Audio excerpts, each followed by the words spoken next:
ایک محرم سے لے کے 10 محرم تک کیا کیا کرنا چاہیے اور کیا کیا نہیں کرنا چاہیے، اسی سے متعلق سوال پوچھا گیا ہے کہ مفتی صاحب 1 سے 10 تک روزے رکھنا اور 1 سے 10 تاریخ تک ہمیں کیا کرنا ہے کیا نہیں کرنا، وضاحت فرما دیں۔ پہلی بات تو آپ سبھی حضرات یہ یاد رکھیں کہ 1 تاریخ سے لے کے 10 تاریخ تک کی فضیلت نہیں ہے بلکہ پورے محرم کی فضیلت ہے۔ رسول اللہ صلی اللہ علیہ وسلم سے ایک صحابی نے پوچھا، یا رسول اللہ کہ میں رمضان کے بعد کس مہینے میں روزے رکھوں؟ تو آپ صلی اللہ علیہ وسلم نے ارشاد فرمایا کہ محرم کے مہینے میں روزے رکھو۔ محرم کے مہینے میں روزے رکھنے کی فضیلت رمضان کے مہینے کے بعد جتنے مہینے بچتے ہیں ان میں سب سے زیادہ ہے، کیونکہ محرم کا جو مہینہ ہے اس کو اللہ کے نبی صلی اللہ علیہ وسلم نے شہر اللہ کا مہینہ قرار دیا۔ تو محرم یہ فضیلت والا مہینہ ہے، برکتوں والا مہینہ ہے۔ عبادت کرنا چاہیے، اس میں جتنی آپ عبادت کر سکتے ہو اتنی عبادت کریں، روزے رکھیے، نمازیں پڑھیے، تہجد پڑھیے، قرآن مجید کی تلاوت کیجیے، جتنے بھی عبادت کے کام ہیں وہ سارے آپ کیجیے۔ اور پورے محرم کی فضیلت ہے، 1 سے 10 تک نہیں۔ قرآن مجید میں اللہ تعالیٰ ارشاد فرماتا ہے منہا اربعۃ حرم، کہ 4 مہینے جو اللہ تعالیٰ نے حرمت والے بنائے ہیں نا، اس میں سے ایک ہے محرم کا مہینہ۔ حرمت والا مہینہ ہونے کا مطلب یہ ہے قابل احترام، برکت والا، ٹھیک ہے؟ تو پورے مہینے میں محرم کے ہمیں اللہ کی عبادت کرنا چاہیے۔ عبادت کے علاوہ جتنے بھی کام ہیں ان کاموں سے ہمیں بچنا چاہیے جن کا حدیث اور قرآن میں کوئی ثبوت نہیں ہے۔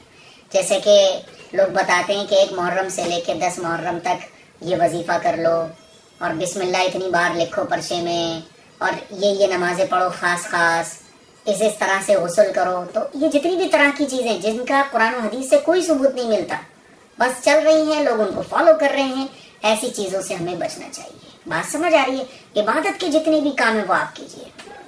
اب بات کرتے ہیں کہ کیا نہیں کرنا چاہیے۔ تو بہت سارے ایسے کام ہیں جو ہمیں محرم کے مہینے میں نہیں کرنا چاہیے۔ پہلے تو نماز نہیں چھوڑنا چاہیے، ویسے تو نماز ساری زندگی میں نہیں چھوڑنا چاہیے، لیکن محرم کے مہینے میں خاص طور پر نہیں چھوڑنا چاہیے۔ آپ کو پتہ ہے نواسۂ رسول حضرت حسین رضی اللہ تعالیٰ عنہ نے کربلا کے میدان میں بھی نماز نہیں چھوڑی، اور پوری دنیا کے مسلمانوں کو یہ پیغام دیا کہ دیکھو مجھ سے محبت یہ ہے، روزہ نہیں چھوڑا۔ اور پوری دنیا کے نوجوانوں کو یہ پیغام دیا، قیامت تک آنے والے نوجوانوں کو، کہ دیکھو حسین سے محبت یہ ہے، میں نماز نہیں چھوڑ رہا ہوں، سر کٹا لیا نماز نہیں چھوڑی، دیکھو میں روزہ نہیں چھوڑ رہا ہوں، دیکھو میں نبی کی ایک ایک سنت پر اپنے خون کے قطرے بہا رہا ہوں، دیکھو تمہیں بھی یہ ساری چیزوں کو فالو کرنا ہے۔ تو نماز نہیں چھوڑنی، جو فرض عبادتیں ہیں ان کو نہیں چھوڑنا، گناہ نہیں کرنا میرے بھائیو، گناہ نہیں کرنا۔ اور اس مہینے کو منحوس سمجھا جاتا ہے، تو اس مہینے کو منحوس نہیں سمجھنا۔ یاد رکھیے گا، شہادت سے کوئی مہینہ منحوس نہیں ہوتا، بلکہ شہادت سے تو اس مہینے کی فضیلت اور بڑھ جاتی ہے۔ اور شہادت کوئی بری چیز نہیں ہے، بلکہ شہید کا تو مقام بڑا اونچا ہوتا ہے۔ آپ نے دیکھا ہوگا انڈیا میں بھی جب کوئی فوجی شہید ہو جاتا ہے تو فخر سے ان کے گھر والوں کا سر اونچا ہو جاتا ہے، پورا ملک ان کو سلام کر رہا ہوتا ہے۔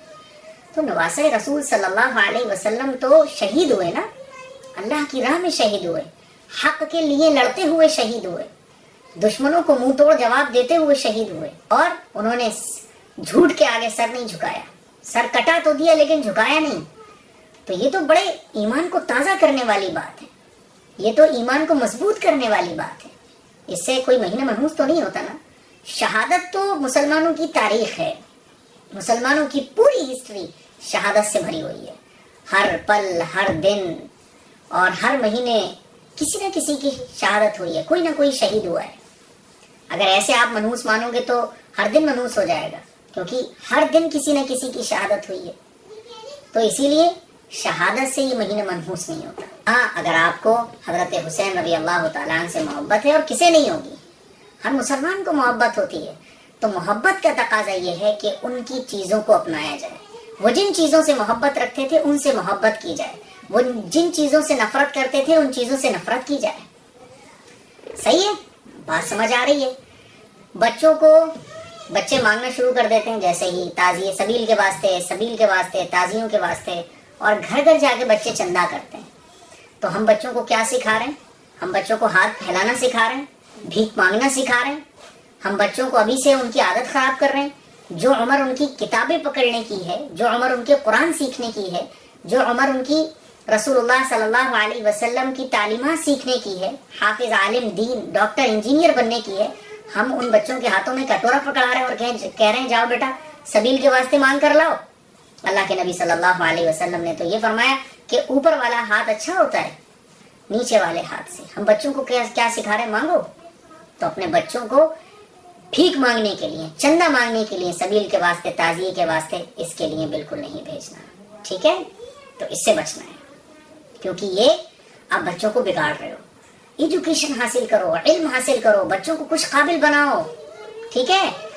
اچھا، آپ اگر کھچڑا بنا رہے ہیں، اگر آپ بریانی بنا رہے ہیں، اگر آپ بانٹنے کے لیے کچھ بنا رہے ہیں، سبیل لگا رہے ہیں، تو اچھی بات ہے، کوئی بات نہیں. آپ بانٹیے، بھوکوں کو کھلائیے اور پیاسوں کو پانی پلائیے، اچھی بات ہے. لیکن بہتر یہ ہے کہ وہ کھانا غریب کے منہ تک پہنچے، وہ بھوکے کے منہ تک پہنچے. آپ سڑک پہ کھڑے ہو کے جب بانٹتے ہو نا، تو اس میں غریب تو ہوتا ہی نہیں ہے. غریب تو بیچارہ کسی آس میں اپنے گھر کے کسی کونے میں بچوں کے ساتھ بیٹھا ہوا ہوتا ہے، وہاں تک آپ پہنچ ہی نہیں پاتے ہو.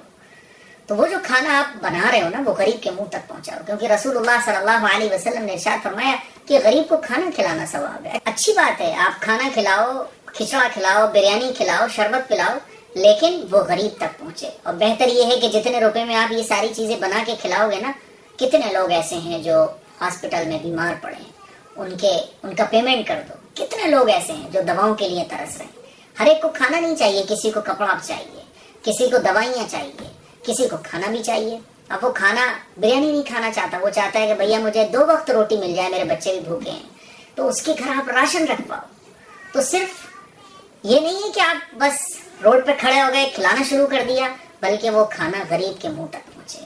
اور صحیح معنی میں غریب کو جن چیزوں کی ضرورت ہے، ان ضرورتوں کو پوری کرنا، یہ اصل ہے، یہ اصل ہے، اور یہی اسلام کی تعلیمات ہے. تو میرے عزیز بھائیوں، اس کا خیال کرنا ہے. ایک بات یہ بھی ہے کہ اگر آپ بانٹ رہے ہیں، آپ کھلا رہے ہیں، تو رزق کی ناقدری نہیں ہونا چاہیے. اب آپ بانٹ رہے ہو، زمین پہ بھی گر رہا ہے، اور ایسے لوگوں کے ہاتھ میں وہ پہنچ رہا ہے کہ صاحب اس نے تھوڑا کھایا پھینک دیا. رزق کی ناقدری نہیں ہونا چاہیے. صحیح ہے؟ اسی لیے میں نے پہلے ہی کہا کہ ان لوگوں تک پہنچاؤ جو واقعی میں ضرورت مند ہے. روڈ پہ آپ کھڑے ہو گئے تو اس میں سے کوئی بھوکا ہوتا ہے؟ کوئی نہیں ہوتا، بلکہ زیادہ تر وہ لوگ ہوتے ہیں جو بس ایسے ہی گزر کے جا رہے ہوتے ہیں، چلو بھائی لے لو، کھا لیتے ہیں. اس کا خیال رکھنا ہے. اور ایک ضروری بات، آپ تعزیے بنا رہے ہو، تعزیے نکالو گے آپ، سڑک جام نہیں ہونا چاہیے. اتنی سڑکیں جام ہو جاتی ہیں. رسول اللہ صلی اللہ علیہ وسلم کی تعلیم ہے کہ اگر راستے میں کوئی پتھر ہو نا تو اس کو بھی ہٹا دو، تاکہ گزرنے والوں کو تکلیف نہ پہنچے. اور یہ بھی صدقہ ہے. اور ہم خود تعزیے لے کر نکل رہے ہیں، تعزیے لے کر، اور اتنا جام لگ جاتا ہے کہ اگر ایمبولینس آ رہی ہو یا کسی کو نکلنا ہے، وہ نکل ہی نہیں پاتا.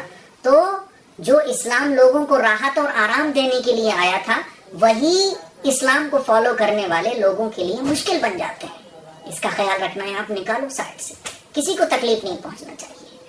اور محرم کے مہینے میں لوگ نعتیں بجاتے ہیں، اور ساؤنڈ والی نعتیں ہوتی ہیں. اتنا خطرناک ساؤنڈ ہوتا ہے کہ 1 کلومیٹر دور اگر وہ بج رہی ہو نا تو سونا مشکل ہو جاتا ہے.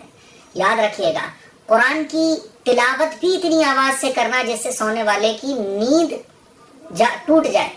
سو کوئی رہا ہو تو وہ سو نہ پائے. قرآن کی تلاوت بھی اتنی بلند آواز سے سونے والے کے پاس کرنا جائز نہیں ہے. سمجھ رہے ہیں بات کو؟ اور ہم اتنی ساؤنڈ والی نعتیں اور میوزک والے قوالیاں حسین کا دامن نہیں چھوڑیں گے بجاتے ہیں کہ نہ جانے کتنے پڑوسیوں کو تکلیف پہنچتی ہے. اسی لیے آپ اگر کچھ بجا بھی رہے ہو تو ساؤنڈ والا وہ نہیں ہونا چاہیے. اور اگر بجا رہے ہو آپ تو اتنی آواز سے بجاؤ کہ سونے والوں کو، بوڑھوں کو، مریضوں کو تکلیف نہ پہنچے. بات سمجھ آ رہی ہے؟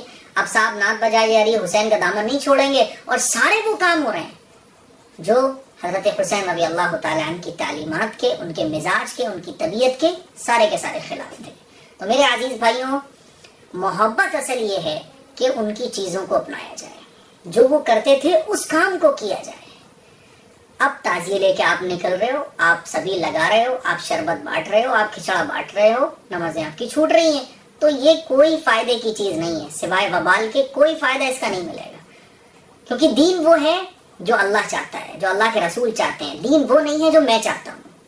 تو یہ کچھ باتیں تھیں جو محرم کے مہینے میں ہمیں کرنا چاہیے، جو نہیں کرنا چاہیے. جو میرے ذہن میں آیا وہ میں نے آپ لوگوں سے شیئر کر دیا. اس کے لیے شیئر کریں، دوسروں تک پہنچائیں. السلام علیکم ورحمۃ اللہ وبرکاتہ.